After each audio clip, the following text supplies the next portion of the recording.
আর যারা বাম হাতে আমলনামা পাবে, যারা পাপের কাজ করবে, যারা দান খায়রাত করবে না, যারা নামাজ পড়বে না, যারা ভালো কাজ করবে না, তারা যাবে জাহান্নামে। সেখানে কোনো রকমের ঘুষ চলবে না, কেউ কাউকে কোনো নেতা মন্ত্রীকে ধরে কাজ হবে না। আল্লাহ বলবেন লেমানিল মুলক আলিয়াও, কেউ কাউরি দোহাই দিয়ে কেউ বাঁচতে পারবে না। অতএব দুনিয়াতে কেউ বাঁচতে পারলো না, নিজের ভাই ঠিক আছে তো আর এক ভাই যেন ট্রাইব্যুনাল কেসে পড়ে আছে। নিজের বাবার 2002 এর নাম আছে, কিন্তু ছেলের আবার ওই নাম কিন্তু গোলমাল আছে। যেমন দুনিয়াতে যদি সামান্য দুনিয়াতে বাঁচতে পারলো না, তবে আখেরাতেও সে বাঁচতে পারবে না। ভাই আমার, বন্ধু আমার, আরো একটা আপনাকে কয়েকটা উদাহরণ দিয়ে, কেউ কাউরে দোহাই দিয়ে বাঁচতে পারবে না। দান করতে হবে নিজে নিজে, আমল করতে হবে নিজে নিজে। হোক সে গার্জেন, হোক সে বাবা, হোক সে ছেলে, হোক সে মেয়ে, হোক সে পুরুষ, হোক সে মহিলা, নিজে নিজে আমল করতে হবে, নিজে নিজে ভূমিকা করতে হবে। ভাই আমার, বন্ধু আমার, আপনারা নাম শুনেছেন একজন লোকের নাম, যে লোকটা সারা দুনিয়াতে বলে গেছে, কোরআনে উল্লেখ আছে, আনা রব্বুকুমুল আ'লা, আমি তোমাদের সব থেকে বড় প্রভু। ফেরাউন বলেছিল, ফেরাউন যখন মারা যায়, ডুবে মারা যায়, তখন বলেছিল আমানতু বিরাব্বি মূসা ওয়া হারুন, আমি ঈমান নিয়ে আসলাম মূসা এবং হারুনের রবের উপরে আমি ঈমান নিয়ে আসলাম। আল্লাহ বলছেন তার মুখে, ওই জিবরাইলকে বলে, আজরাইলকে বলে, তুমি তার মুখে কোন রকমের মাটি দিয়ে দাও, আমি রহমান, বেশি কিছু বললে আমার দয়া হয়ে যাবে, আমার মায়া হয়ে যাবে। ভাই আমার, বন্ধু আমার, ওই দরিয়াতে, ওই সমুদ্রে ফেরাউন মারা গেল, এখন পর্যন্ত মিউজিয়াম ঘরে, মিশরের মিউজিয়াম ঘরে আছে। আল্লাহ পাক রব্বুল আলামিন নিদর্শন হিসাবে রেখে দিয়েছেন।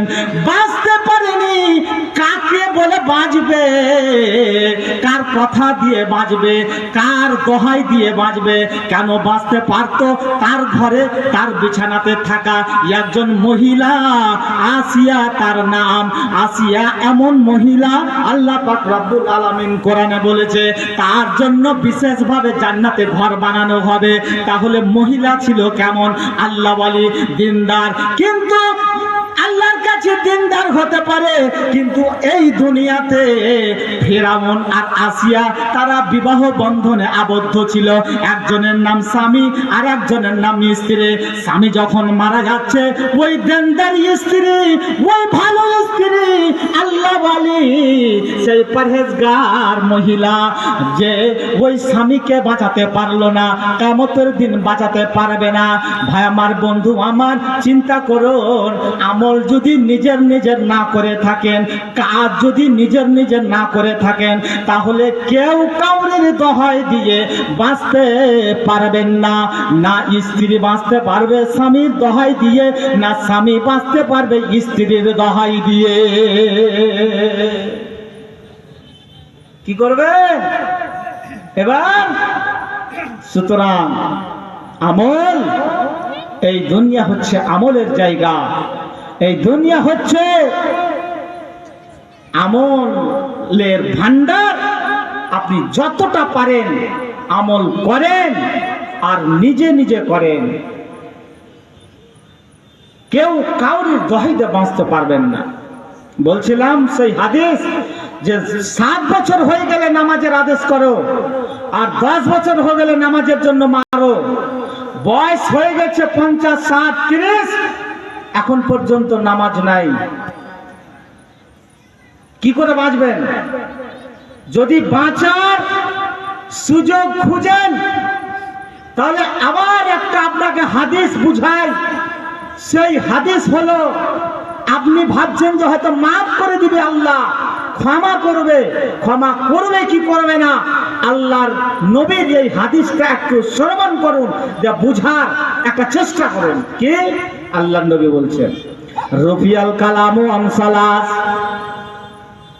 আল্লাহ পাক রব্বুল আলামিন গুনাহ লিখবে না, পাপ লিখবে না। 3টি ব্যক্তি থেকে 3জন ব্যক্তির আল্লাহ পাক রব্বুল আলামিন গুনাহ লিখবে না, পাপ লিখবে না। আপনি মনে মনে ভাববেন আমার ক্ষেত্রে কি?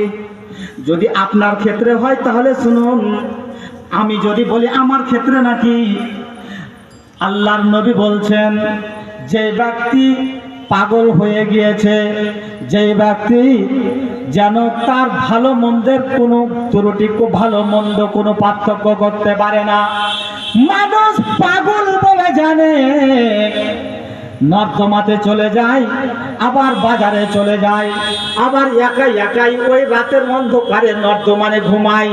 ভাই আমার, বন্ধু আমার, আল্লাহ পাক রব্বুল আলামিনের নবী বলছেন এই হলো পাগল। এই পাগলের জন্য আল্লাহ পাক রব্বুল আলামিন কোনো গুনাহ লিখবে না।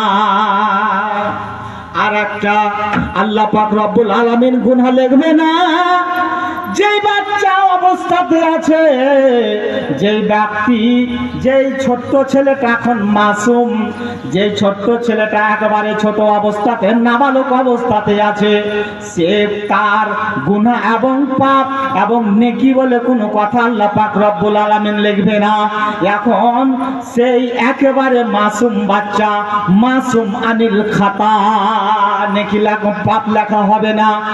আমার বন্ধু আমার, 3 নম্বর হলো, 3 নম্বর ব্যক্তি থেকে আল্লাহ পাক রব্বুল আলামিন পাপ লিখবে না। 3 নম্বর ব্যক্তি হলো যে ব্যক্তি ঘুমিয়ে আছে, সেই ব্যক্তির উপরে মোকাল্লাফ সারা হয়নি, শরীয়তের হুকুম এখন পর্যন্ত হয়নি। লোকটা যখন ঘুম থেকে উঠে যাবে তখন তার ব্যাপারে নেকি আর পাপ লেখা হবে, গুনাহ লেখা হবে।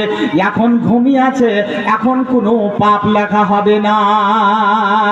3টি জিনিসের ভিতরে আপনি ক্যালকুলেশন করতে পারেন, আমরা বুঝতে পারি, আমরা সেটাকে আত্মশুদ্ধি কাজে লাগাতে পারি, আত্মাকে যাচাই বাছাই করতে পারি যে আমি রে মন, আমি কি ঘুমিয়ে আছি সব সময়? না না না, আমি তো বাজার করে খাই, আমি তো সংসার করে, আমি সব সময় ঘুমাই না। তাহলে কেন আমাকে আল্লাহ ক্ষমা করবে? আমি কি ছোট বাচ্চা? না না না, আমার তো আত্মীয় স্বজন হয়ে গেছে, আমার তো সন্তান সন্ততি হয়ে গেছে, আমি শ্বশুর হয়ে গেছে, আমি যেন বড় মানুষ হয়ে গেছে, তাহলে তো আমাকে ক্ষমা করবে না। আরে আমি কি পাগল? পাগলের তো আল্লাহ পাক রব্বুল আলামিন গুনাহ লিখবে না। আমি তো পাগলও নয়। তাহলে কি হবে আমাদের অবস্থা? এইভাবে যে আমরা চলাফেরা করছি, আমি তো সব সময় ঘুমিয়েও নই, ঘুমন্ত ব্যক্তিও নই, আমি তো ছোট বাচ্চাও নই, আর আমিও তো পাগলও নই। আল্লাহ পাক রব্বুল আলামিন কাছে দোয়া করব যেন আল্লাহ পাক রব্বুল আলামিন আমাদের সচেতন করেন, শরীয়তকে বুঝার তৌফিক দান করেন, যেন আমাদেরকে সজাগ হওয়ার তৌফিক দান করেন। বক্তা সাহেব চলে এসেছেন, বলাটা বেয়াদবি হবে। আপনারা এ পর্যন্ত যা দান করলেন উনার হাতে দিবেন আশা রাখছি। এই বলে আমি আমার সংক্ষিপ্ত বক্তব্য শেষ করছি। আসসালামু আলাইকুম ওয়া রাহমাতুল্লাহি ওয়া বারাকাতুহু।